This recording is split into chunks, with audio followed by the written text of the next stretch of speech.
morning and welcome to Morning Movie News. Yesterday, Universal set 2 films for 2016, and it's interesting to begin to watch that year fill up because, as we all know, 2015 is full.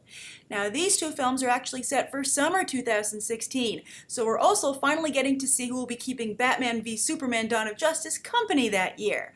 And this first film, The Huntsman, is actually set for April 22nd, 2016, and I feel by then, thanks to films like Captain America the Winter Soldier, which was very well received both critically and financially, by 2016, April will probably officially be a part of the summer movie season, and setting films like this for release dates in April certainly helps to make that the case.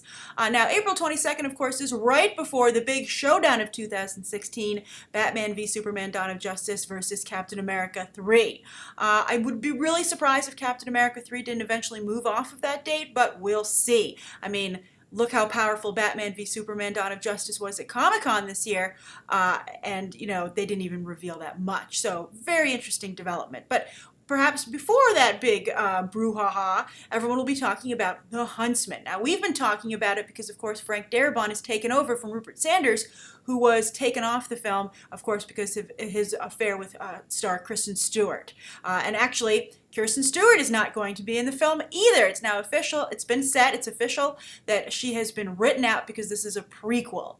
That's why it's called The Huntsman. Now, interestingly, this film is going to is going to present the idea that Chris Hemsworth Huntsman actually ran in to Charlize Theron's evil Queen Rowena before what happened in Snow White. So that kind of makes the whole Snow White situation awkward because the Huntsman neglected to mention that. Typical boyfriend and his ex-girlfriend kind of stuff going down there. And that could potentially really color the film that exists, but yet how many people are really going to go back and revisit Snow White and the Huntsman? They don't even really want to call this a prequel. I think that this is almost a reboot of a film that only happened once and very recently. So that's how hungry Hollywood is for these kind of properties. And they have a very good person in charge here, Joe Roth. So it's kind of surprising how much he dropped the ball with Snow White and the Huntsman. Although if anyone had said, hey, if he had asked anybody about casting Kristen Stewart from Twilight, they would have been like, yeah, that's not going to work out. But anyway, Joe Roth, of course, handled that film for Universal, but he's largely Disney's guy. He produced the first Alice in Wonderland and its upcoming sequel, also set for 2016, so he's going to be very busy that year through the Looking Glass. He also did the Oz, the Great and Powerful, and that has a sequel that's also apparently been announced. And then he did Maleficent, and a lot of us are hoping for a sequel there as well. So he's the big fairy tale guy in Hollywood, and we'll see if he can course correct Snow White and the Huntsman, because that should be a strong property, and there certainly was a lot of attention for it going in, largely because of Charlize Theron's performance. So I'm glad they found a way to keep her in the mix. I don't even know if they still need Chris Hemsworth's character. We'll see how that works out. So I'm curious to what you guys think. Is this a property you're interested in? Are you glad that Snow White is no longer involved in her own fairy tale? It's almost going exactly the Maleficent route, where it's just going to focus almost on this villain and her original, the guy who, her lackey, the Huntsman. So I'm curious if you're interested in that. And also, do you think how it will perform in April? And how do you think it will perform right before Batman v Superman and Captain America 3? Do you think it has any hope of making some money before that juggernaut rolls in? Or do you think it's just too close to the storm? All right, so that's the first film that Universal has dated and our first story. The second is their other film, and that's The Mummy. We've also been discussing this. It's coming into focus. Universal really wants to create a cinematic universe for their monsters. Of course, some would say that they had one of the very first franchises back in the day with their horror films, Dracula, Frankenstein, The Invisible Man, etc. Some of them are actually very good films, by the way, particularly The Invisible Man. Big fan. And Dracula has its charms as well, as does Frankenstein, even though Frankenstein in particular deviates a lot from the source material, I think unnecessarily so. But anyway, they want to bring this back because they see how much success other studios are having with franchises. And Universal has Jurassic Park, etc., and they now have Legendary in-house. They're the studio distributing their films, but I think they want to try and do something, as I said, in-house, not farm it out to something like Legendary. So Alex Kurtzman, as we already discussed, is the guy in charge of this new universe. The guy who did the Star Trek reboot, but then also was in charge of Spider-Man 2, which underperformed so horribly that they had to push back Spider-Man 3 to 2018 off of 2016. But Universal still feels this is their guy, so much so that they're going to have him direct this first Mummy movie, which I think is a big mistake. He's only directed People Like Us, that Michelle Pfeiffer, Chris Pine, Elizabeth Banks movie that nobody went to see and wasn't even particularly well regarded internally in the industry or with critics. So, some people, I'm sure someone will say, well, look at the Russo brothers over on Captain America: The Winter Soldier. Some people will argue James Gunn. I would not, as you can see from my review today. But, some talent can, when given the right tools, excel. I don't know about Alex Kurtzman because he even has a problem when he's in his wheelhouse, the screenwriting. But anyway, he's going to direct. He's supposed to direct the Venom movie as well, but I don't see how he can be in charge of Universal's entire horror or monster franchise and still do the Venom film. But the other thing that was very troubling to me is that they also clarified how this project is coming together, and that it's not going to be primarily a horror film. It's going to be another action-adventure film with horror elements, like The Mummy with Brendan Fraser, which was a fantastic film, particularly the first two films. The third, okay, but the first two, very, very good, directed by Stephen Sommers. And I don't know why they would try and revive that, especially considering how successful horror is these days. Even Marvel's trying to get in on it with Doctor Strange. So I would have preferred for them to do a horror film with action-adventure elements. I would have flipped it. And I'm just curious how you guys feel. What do you think should be the primary genre for a new Mummy film? Horror or action-adventure? And also, do you think that you could buy into a cinematic universe of monsters? And especially if it is more action-adventure than horror. And instead they're going to, because a horror cinematic universe would be a new idea. Another world of heroes is not new and fresh. So that's why I'm a little disappointed in the direction they're going in. So look, Alex Kurtzman is already leading them down the wrong path. I don't really think he knows what he's doing. We'll see. I hope he proves me wrong, because if they can make this work, it would be, I think, a lot of fun. All right, so that's the second story of the day. Now, the third story of the day is a little bit of bad news for Frozen, and that there's a court case moving forward where someone says that Disney copied their creation, and it's not being able. Disney isn't able to stop the lawsuit. They tried to get it dismissed, but the judge said no dice. This person actually has the claim. So what is the claim? There's an animator named Kelly Wilson, and she did an animated short called The Snowman. And she feels, and the judge agrees, that Disney ripped it off for the teaser trailer for Frozen. As you might recall, it's where Olaf and Sven, they're both chasing Olaf's carrot nose. And apparently this is very, very, very similar to what Wilson animated in her short, The Snowman. And Disney said, well, that's a very, dour, dark short. It's not happy and fun and light like ours. So the tonal change is enough to differentiate it. And the judge says, the gags are so similar, and it's a short film, and it really does kind of run the course so as the tone is the only difference. So I don't think that's fair, and I think the case can move forward, much to Disney's dismay. However, they did have a small victory, well, actually a very big victory when you consider it financially, in saying that the whole movie Frozen was not a ripoff of The Snowman, which Kelly Wilson and her lawyers tried to float.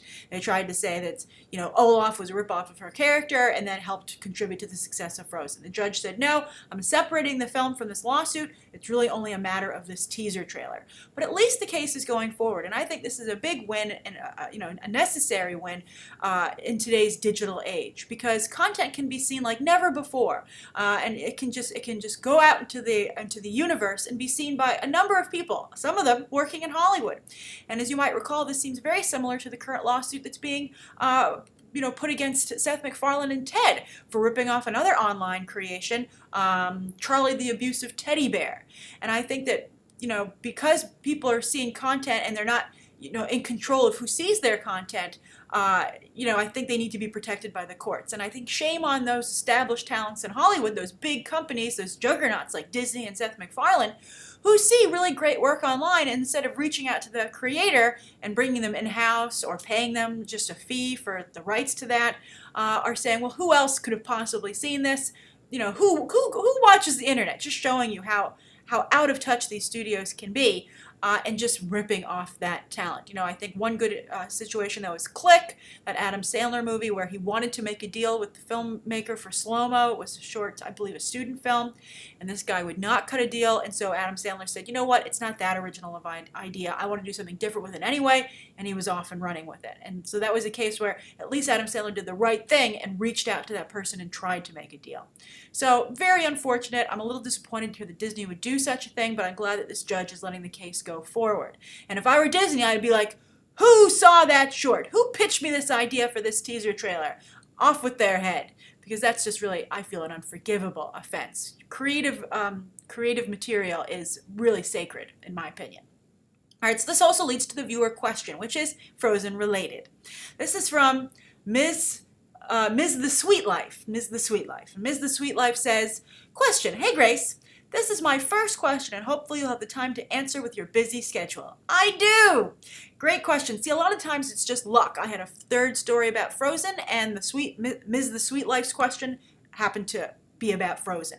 So she asks, so I was wondering, The Princess and the Frog introduced to the Disney universe the first African-American princess in 2009, and many were pleased that Disney finally represented the Disney princess universe with an ethnically diverse character that was at the forefront of the movie film. However, the film did not do amazingly well at the box office and did not garner acclaim as other early classics, Beauty and the Beast and The Lion King. Do you think that Disney should introduce more ethnically and socially diverse characters to their screens and be more progressive, such as introducing obese characters? Big Hero 6 introduces the first main American-Japanese character, but we haven't seen an obese Disney princess yet. Do you think that Disney will ever cater to the needs of the audience or just go for the money? Thanks. I wouldn't go with obese as a term. Perhaps, different shapes and sizes. I think that's a better way to go with it. I think that when you say obese, I want to address that because it's such a standout term and a big part of your question, the Ms. The Sweet Life. But I think obese implies unhealthy living habits, not taking care of yourself. And I don't think Disney would ever want to promote that. People definitely do come in different shapes and sizes, though, so maybe perhaps that is something that Disney wants to consider. Also, I would point out Mulan and Pocahontas are also ethnically diverse characters that are officially part of the Disney princess lineup, but yet don't get a lot of love or attention from the company or from fans, for that matter. And I think a big portion of this has to do with fans. And that's one of the reasons, another reason I wanted to answer this question, because Moana is coming up, and she's going to be a Hawaiian princess, and so I think that's great. And I think that is another great step in the right direction. It's a little bit like Pocahontas meets Lilo and Stitch. But at the same time, why I wanted to bring this up is because when you're a Disney fan and you love Disney princesses, think about who you're supporting, because that's going to decide who you see going forward. For instance, not a lot of people apparently buy Mulan, Pocahontas, and Tiana merchandise because that's why they don't make a lot of it. If people wanted to buy it, Disney would provide it. Disney has no political or social agenda. They just want to make money. And I'm sure that that's why they created Tiana, because they were like, there's a whole market which we are not serving. And Tiana I think she is the most included because she has like the traditional Disney princess dress. Mulan and Pocahontas don't get a ball gown. And I think, that's part of why people want to be Disney princesses. They want the gown. They want the fairy tale, they said so famously in Pretty Woman. So Tiana, I think, speaks to that the most, which is why she gets the most face time. And you do see her in the parks, etc., but there just isn't the fervor, for instance, for Frozen.